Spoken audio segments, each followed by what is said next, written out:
Hey guys, welcome to world affairs. मैं हूं प्रशांत धवन। पाकिस्तान में हुआ है एक बहुत ही अनफॉर्चुनेट इंसिडेंट। एक हिंदू टेंपल को यहां पे डिस्ट्रॉय कर दिया गया एक मॉब के द्वारा।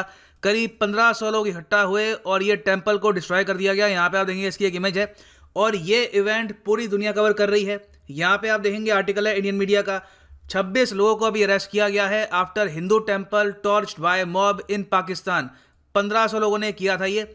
और सेम टॉपिक को अल जजीरा, यहाँ पे आप देखेंगे ये आर्टिकल है, mob attacks and sets fire to Hindu temple in Pakistan. Voice of America, even Australian media, यहाँ पे आप देखेंगे द गार्डियन का आर्टिकल है, mob attacks and sets fire to Hindu temple in Pakistan. इसको कवर किया जा रहा है।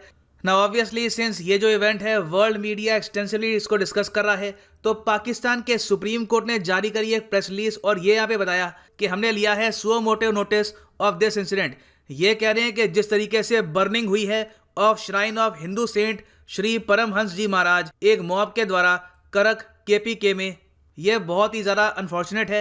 और इन्होंने ये कहा है कि one man commission on minorities यहाँ पे इन्वॉल्व है। अच्छा, अब ये समझ लो, वन मैन कमीशन ये नहीं है कि पूरे देश में एक ही हिंदू मिला तो कमीशन बना दी, बस नाम है कमीशन का, ठीक है। तो one man commission on minorities यहाँ पे इन्वॉल्व है और बहुत ही जल्द यहाँ पे ये विजिट्स करवाएंगे और एक रिपोर्ट तैयार करेंगे कि किस तरीके से 1500 लोग इकट्ठे हो जाते हैं, पुलिस कुछ करती नहीं है, एडमिनिस्ट्रेशन कुछ करती नहीं है, इसकी वीडियो बनाई जाती है और कैसे एक पूरे ढांचे को यहाँ पे ये गिरा देते हैं। अब यहाँ पे हो सकता है आपका एक क्वेश्चन कि क्या यहाँ पे लोग एक्सपेक्ट कर सकते हैं कि पाकिस्तान का सुप्रीम कोर्ट कुछ करेगा? जो one man commission on minority rights है, कुछ ये पावर रखती है?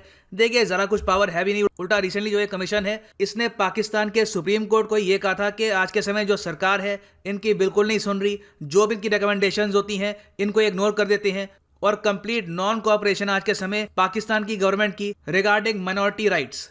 नाउ पाकिस्तान में जो भी हो रहा है ये इंडियन पर्सपेक्टिव से इंपॉर्टेंट इसलिए है क्योंकि पहली बात तो पाकिस्तान अब वीजा इशू कर रहा है इंडियंस को, ताकि इंडियंस भी जो हिंदू श्राइन्स है पाकिस्तान की वहां पे जा सके टूरिज्म प्रमोट करने के लिए। तो क्वेश्चन यहाँ पर यह भी आता है कि क्या हमें इंडियंस भेजने चाहिए पाकिस्तान को अगर यहाँ पे इस टाइप का माहौल है। दूसरा यहाँ पे पॉइंट ये भी है कि बहुत सारे हिंदू सिख्स जो पाकिस्तान अफगानिस्तान में रहते हैं वो आज के समय इंडिया में आ रहे हैं भाग के फॉर सेफ्टी। तो उनके बारे में भी कहीं ना कहीं हमको सोचना होगा क्योंकि ऑब्वियसली यहाँ पर देखिए जो सिचुएशन है पाकिस्तान में फॉर माइनॉरिटीज ये काफी ज्यादा खराब है आज के समय। सो डिस्कस करते हैं इस टॉपिक को। काफी कुछ आपको जानने को मिलेगा, मगर मैं आपको ये बता दूं, आप किसी भी एग्जाम की प्रिपरेशन कर रहे हैं, चाहे एसएससी, बैंक, यूपीएससी, रेलवेज, आप परचेज कर सकते हैं अनअकैडमी के कोर्सेज। आपको मिलेगी लाइव क्लासेस, क्वेश्चन यहाँ पे आप पुट अप कर पाएंगे और ये क्लास आप व्यू कर पाएंगे मोबाइल पे, लैपटॉप पे, कंप्यूटर पे, वेरेवर यू वांट। और जो ओरिजिनल प्राइस है ये पे करने की आवश्यकता है नहीं। यूज कोड PD10 और ये प्राइस आपको पे करना होगा after the discount. So use code PD10 and save money. So first of all जो लोकेशन है अटैक की, ये जाना काफी इंपॉर्टेंट है। ये अटैक हुआ है पेशावर के काफी करीब केपीके में। केपीके एक प्रोविंस है पाकिस्तान का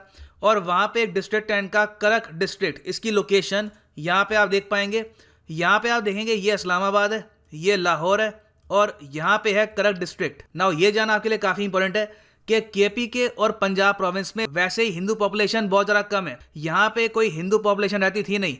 हिंदू पॉपुलेशन आज के समय जो भी पाकिस्तान में थोड़ी बहुत बची है ये आपको मिलेगी प्राइमरली इन सिंध प्रोविंस। ये जो मैंने मार्क कर रखा है ना, ये है पाकिस्तान का सिंध प्रोविंस। तो क्या कि बहुत सारे लोग यहाँ से लेकर यहाँ पे पिलग्रिमेज पे जाते थे हर साल, तो उनके लिए बहुत ही इंपॉर्टेंट ये श्राइन थी। अब ये डिस्ट्रॉय कर दी गई है। हालांकि आप अगर जाएंगे हिस्ट्री में 1947 से पहले तो एक साइजेबल हिंदू पॉपुलेशन थी यहाँ पर पंजाब और पेशावर के आसपास। और जो ये श्राइन है, जो ये मंदिर है करक डिस्ट्रिक्ट का, इसकी भी हिस्ट्री बहुत ही सैड है।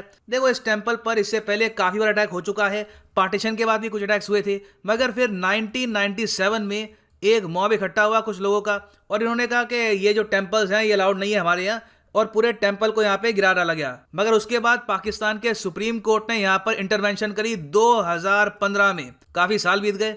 पाकिस्तान के सुप्रीम कोर्ट ने कहा कि जो ये ढांचा है जिसको आपने गिरा दिया है वापस इसको रिकंस्ट्रक्ट करते हैं और फिर इसकी हुई कुछ रिकंस्ट्रक्शन। मगर रिकंस्ट्रक्शन के ऑर्डर्स के बावजूद जो केपीके में फंडामेंटलिस्ट एलिमेंट्स हैं उन्होंने ये कहा कि हम इसको बनने नहीं देंगे। और जब ये बन के तैयार भी हो गया तो यहाँ पे इस ढांचे पे आरोप ये लगाए गए कि जो जमीन उन्होंने यहाँ पर यूज करी है इस ढांचे को बनाने के लिए, ये एक्चुअली एनक्रोच कर रही है लैंड किसी और एरिया का। तो ये आरोप यहाँ पे बिल्डिंग पे लगा दिया गया और हमेशा से यहाँ पे डर था कि फिर से इस बिल्डिंग पे अटैक ना हो जाए, और वो डर काफी हद तक सही साबित हुआ है। 2015 में कुछ रिकंस्ट्रक्शन के बाद अब 2020 में फिर से इसको गिरा दिया गया है और जो यहाँ पे ढांचा था इसको आग भी लगा दी। ना हिंदू टेम्पल्स अपने आप में एक मेजर इशू है पाकिस्तान में। रिसेंटली इस्लामाबाद जो कैपिटल है पाकिस्तान की, वहाँ पर एक प्रपोजल सामने आया कि क्यों ना यहाँ पर पहला हिंदू मंदिर बनाया जाए। जी हाँ, फर्स्ट हिंदू मंदिर ऑफ इस्लामाबाद। ये प्रपोजल अपने आप पे बहुत ही कंट्रोवर्शियल थी, बहुत लोगों ने इसके अगेंस्ट प्रोटेस्ट किया, ये कहा कि इसको बनने नहीं देंगे। मगर रिसेंटली पाकिस्तान की गवर्नमेंट ने बहुत सारा जो प्रेशर है इसको इग्नोर करते हुए ये कहा है कि ठीक है, हम परमिशन देते हैं यहाँ पर टेम्पल बनाने की, मगर धमकियां ये भी मिली है कि जो पहला टेम्पल बनेगा इस्लामाबाद में, इस पर भी अटैक हो सकते हैं इन द नियर फ्यूचर। तो उम्मीद यही करते हैं कि अगर ये टेम्पल बनाते भी हैं इस्लामाबाद में तो उसको हैविली ये गार्ड करेंगे और इस तरीके के अटैक यहाँ पर नहीं होंगे। और देखो, जो ये स्टेटमेंट है कि Pakistan is not safe for minorities, ये स्टेटमेंट मेरी नहीं है, ये एक्चुअली यूएसए ने कहा था रिसेंटली। 3 दिसंबर 2020 को ये आर्टिकल सामने आया था कि यूएसए डेजिग्नेट्स पाकिस्तान, चाइना और साथ में कुछ और कंट्रीज को इन्होंने डेजिग्नेट किया था एक लिस्ट में कंट्रीज ऑफ पर्टिकुलर कंसर्न की, जहां पर रिलीजियस फ्रीडम वायलेशन होती है और माइनॉरिटीज सेफ नहीं है।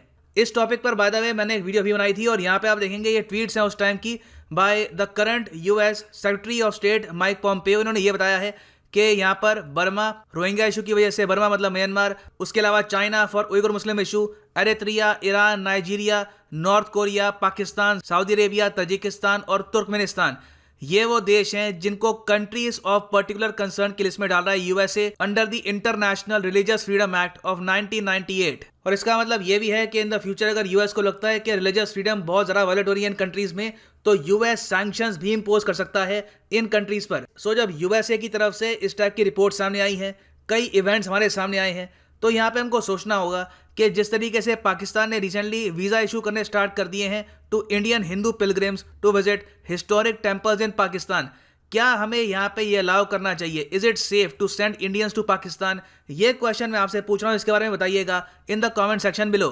और इंडिया ने भी रिसेंटली ये जो इशू है मिनॉरिटी राइट्स का, ये उठाया था यूएन में। इंडिया ने यहाँ पर यह कहा कि देखिए, सिलेक्टिव तरीके से यूएन कंडेम करता है रिलीजियस परसिक्यूशन को। दुनिया भर में जो रिलीजियस मिनॉरिटीज़ हैं उन पर अत्याचार होते हैं, ये गलत बात है। इंडिया ने यहाँ पे ओपनली ये कहा कि कहीं पर इस्लामाफोबिया हो रहा है, हम उसके अगेंस्ट हैं। कहीं पर एंटी सेमिटिज्म हो रहा है, मतलब कि ज्यूज़ के अगेंस्ट वायलेंस प्रोपेगेंडा हो रहा है, हम उसके अगेंस्ट हैं। कहीं पर एंटी क्रिश्चियन एक्ट्स होती हैं, हम उसके अगेंस्ट हैं। मगर जो नॉन एब्राहमिक रिलीजन्स है, बाय द वे जो तीनों रिलीजन है इनको हम कहते हैं एब्राहमिक रिलीजन।